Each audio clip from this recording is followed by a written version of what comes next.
بسم اللہ الرحمن الرحیم۔ السلام علیکم میری پیاری بہنوں اور میرے پیارے بھائیوں، آج شب نصیب یعنی تقدیر، قسمت، مقدر بدلنے والی رات آ گئی ہے۔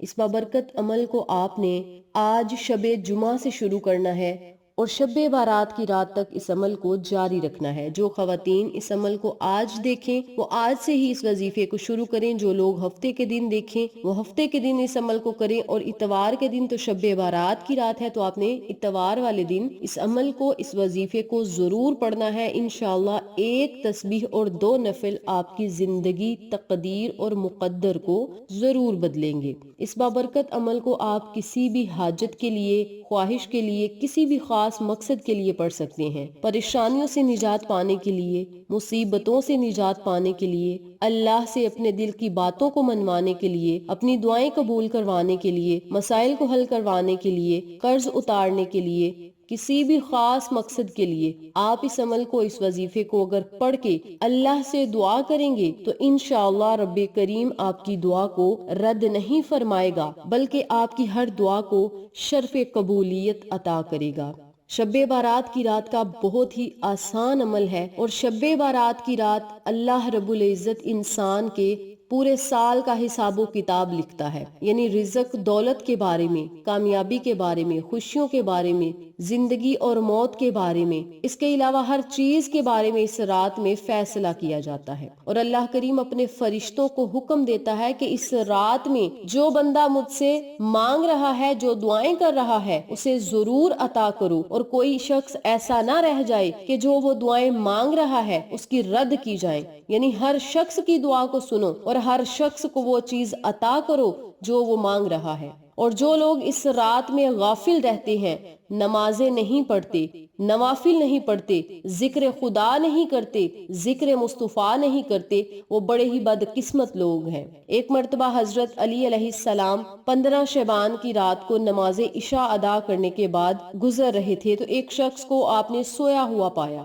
یعنی وہ شخص بہت ہی آرام کے ساتھ سو رہا تھا۔ حضرت علی نے کہا، اے شخص تجھے نہیں پتا آج کیا رات ہے؟ وہ شخص کہنے لگا، آج شعبان کی 15 تاریخ ہے، یعنی شب بارات کی رات ہے۔ تو حضرت علی علیہ السلام نے فرمایا کہ اس رات میں اللہ رب العزت توبہ کرنے والوں کی توبہ کو قبول کرتا ہے۔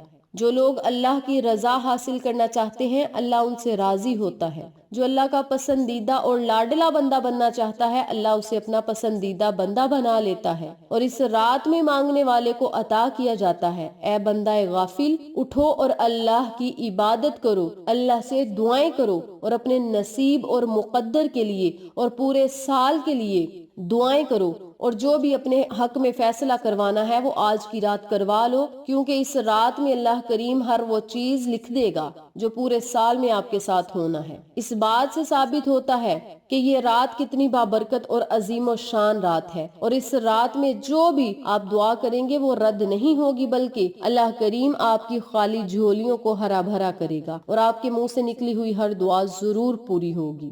تو میری پیاری بہنوں اور میرے پیارے بھائیوں، شب بارات کی رات میں آپ نے 2 رکعت نفل ادا کرنے ہیں اور ایک آپ نے تسبیح پڑھنی ہے جو آپ کی قسمت اور مقدر کو 4 چاند لگا دے گی۔ سب سے پہلے آپ نے نماز عشاء ادا کرنے کے بعد اس عمل کو، اس وظیفے کو پڑھنا ہے۔ نماز عشاء کے فوراً بعد یہ نفل پڑھ لیں یا نماز تہجد میں پڑھ لیں، پوری رات آپ کے پاس ہے، اذان فجر سے پہلے پہلے اس عمل کو آپ نے کر لینا ہے۔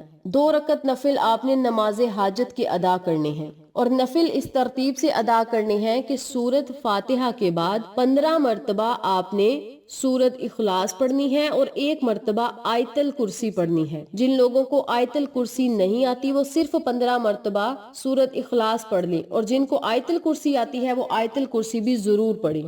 پھر آپ نے رکوع سجود جانا ہے۔ رکوع سجود جانے کے بعد دوسری رکعت بھی اسی ترتیب سے ادا کرنی ہے۔ سورت فاتحہ کے بعد 15 مرتبہ سورت اخلاص پڑھنی ہے، 1 مرتبہ آیت الکرسی پڑھنی ہے۔ جب دونوں رکعتیں ادا کر لیں، سلام پھیرنے کے بعد اسی جگہ بیٹھ کر 100 مرتبہ درود پاک پڑھنا ہے۔ درود ابراہیمی پڑھ لیں یا کوئی بھی چھوٹے سے چھوٹا درود پاک پڑھ لیں، یہ آپ کی اپنی مرضی ہے۔ جب آپ 100 مرتبہ درود پاک بھی پڑھ لیں تو پھر آپ نے 100 مرتبہ ہی یا حسیبو یا حسیبو یا حسیبو کا ورد کرنا ہے۔ اور یا حسیبو کے ساتھ اگر آپ یا ذوالجلالی والاکرام، یا ذوالجلالی والاکرام، یا ذوالجلالی والاکرام پڑھ لیں تو سونے پہ سہاگا ہے۔ اور جب آپ ان تسبیحات کو پڑھ لیں تو اپنے سر کو سجدے میں رکھیں اور 41 مرتبہ یا ارحم الراحمین، یا ارحم الراحمین، یا ارحم الراحمین کا ورد کریں۔ اور پھر آپ نے اللہ سے دعا کرنی ہے۔ دعا آپ چاہے ہاتھوں کو اٹھا کے اللہ سے مانگ لیں یا سر کو سجدے میں رکھ کے اللہ سے دعائیں کریں، یہ آپ کی اپنی مرضی ہے۔ اور جب آپ اللہ سے دعائیں کریں تو ایسے دعا کریں جیسے آپ اللہ سے بات کر رہے ہیں، کیونکہ اس رات میں اللہ کریم آپ کی دعائیں ضرور سنے گا۔ اللہ کریم اس رات 7ویں آسمان سے پہلے آسمان پر آ جاتا ہے اور پکارنے والوں کی پکاروں کو سنتا ہے، مانگنے والوں کو عطا کرتا ہے، گناہگاروں کو بخش دیتا ہے۔ تو اس رات کی قدر کریں، اس رات میں اپنے مقاصد کے لیے دعائیں کریں، اللہ سے اپنے گناہوں سے معافی طلب کریں، توبہ استغفار کا ورد جتنا ہو سکتا ہے وہ کریں، اللہ کے ناموں کی تسبیحات پڑھیں، نوافل پڑھیں، تلاوت قرآن کریں اور پھر اللہ سے مانگیں۔ اللہ کریم آپ کو ضرور ہر وہ چیز عطا کرے گا جس کی آپ کو ضرورت اور طلب ہے۔ تو میری پیاری بہنوں اور میرے پیارے بھائیوں، یہ مختصر سا عمل تھا جو آپ نے شب بارات کی رات میں ضرور پڑھنا ہے، بلکہ آج سے ہی اس عمل کو شروع کریں، اللہ سے دعائیں کریں، سارا معاملہ سپرد خدا کریں اور معجزات اپنی آنکھوں سے دیکھیں۔ انشاءاللہ پھر کسی نئے وظیفے یا اچھی معلومات کے ساتھ آپ کی خدمت میں حاضر ہوں گے، تب تک کے لیے اجازت دیں۔ السلام علیکم ورحمۃ اللہ وبرکاتہ۔